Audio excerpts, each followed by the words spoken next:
जे बी शासन येतं ती वेगळी वेगळी योजना वेगळी वेगळी सुविधा घेऊन येते. आता बघा तुम्ही, प्रत्येक खेडोपाडी लाईन बंद व्हायला लागली आणि लाईनीच्या ठिकाणी केबल यायला लागली. म्हणजे केबल आले म्हणजे कोणाला आकोडं टाकता येत नाही, कोणाला लाईन घेता येत नाही. पण हे केबल खेड्यामध्येच यायला लागले. शहरामध्ये कुठं काय आहे? शहरामध्ये रात्रंदिवस लाईट जळती, शहरामध्ये रात्रंदिवस मशिनरी चालतात. आणि खेड्यामध्ये कोण आहे? खेड्यामध्ये कोणी शेतकऱ्याची कंपनी आहे?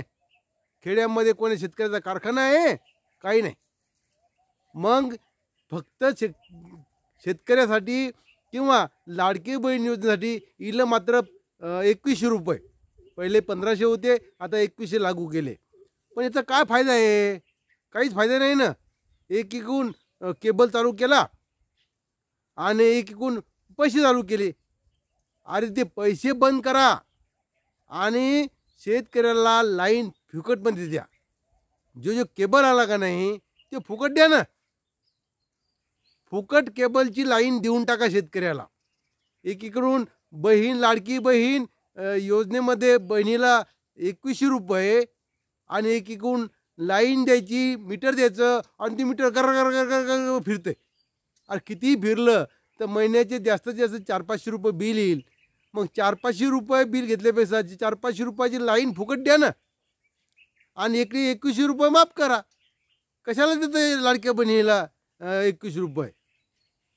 त्याच्यापेक्षा बहिणीला, आपल्या लाडकी बहीण आहे तर या लाडक्या बहिणीला लाईन फुकट करा. जे खेडोपाडी केबल यायला लागलेत ते लाईन फुकट करून टाका बहिणीला. बहिणीसाठी काही पण, बहिणीसाठी काही पण, अरे बहिणीसाठी लाईन पण, बहिणीसाठी काही पण आणि बहिणीसाठी लाईन पण, असं हे करा ना. बहिणीसाठी लाईन फुकट. किती पैसे येणार तुम्हाला? उलटी बहीण तुमची खुश होईल, बहीण तुमच्या पाया पडल, म्हणाल मा भावानं खूप काही केलं, लाईन फुकटीमध्ये केली. लाईनीचा शेतकरी राजा शेतातून येईल, काम करल, बहीण येईल, काम करल आणि घरी आरामात पंख्याची हवा घेईल, आरामात उजेडात स्वयंपाक करल. ऐन टायमाला बहीण घरी येते आणि लाईन बंद होती. बहीण घरी येते आणि लाईन बंद होती. त्या बहिणीचे काय हाल लावलेत शेतकऱ्यांना. आता या हिवाळ्यामध्ये गहू पेरेल येतं आणि या गव्हाचे पण सुद्धा हाल. Load shedding. ऐन पाणी द्यायचं, लाईन जाती. ऐन पाणी द्यायचं की लाईन जाती.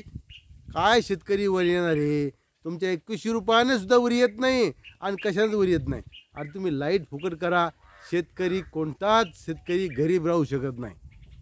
प्रत्येक शेतकऱ्याला गहू खायला मिळेल, अन्न बरोबर खायला मिळेल, माल भरपूर होईल. तुम्ही सोयाबीनला भाव देत नाही, लाईन फुकट देत नाही आणि ही फक्त आपल्या स्वतःच्या स्वार्थासाठी फक्त लाडक्या बहिणीला योजना चालू करायला लागली. बहिणीनं जे करायचं ते केलं. आता तुम्ही मात्र बहिणीला लाईन फुकट करायचं काम तुमचं आवश्यक आहे. लाईन मात्र तुम्ही फुकट करा. केबल पडू द्या, ते गावोगाव केबल पडले तरी. केबल तुमचे किती दिवस राहणार आहेत? अरे केबलावरून वानर जाणार आहेत, माकडं जाणार आहेत, केबल तुटून मोकळे होणार आहेत, केबल जळणार आहेत, त्याच्यानंतर शॉर्ट सर्किट होणार आहेत.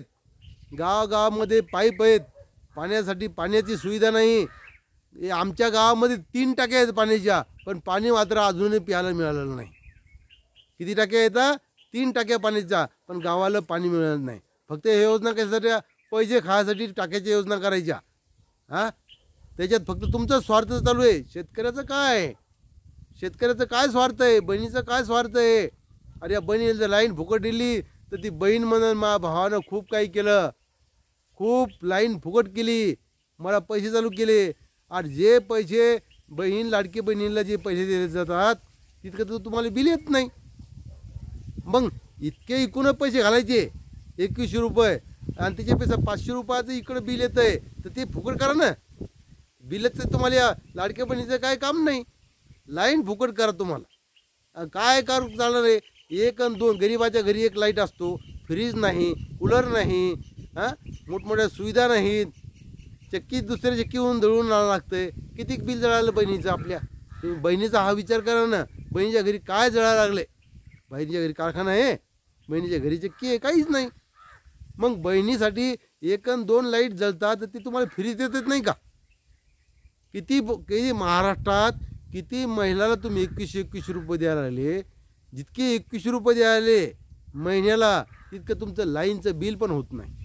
फक्त शेअरचं तुम्ही सोडून द्या, शेअरचे कारखाने सोडून द्या, शेअरचे मशिनरी सोडून द्या, शेअरचे रोडवरचे लाईट असतात महानगरपालिकेचे ते सोडून द्या. फक्त शेअर सोडून खेड्यामध्ये तुमचं बिल वसूल होऊ शकत नाही.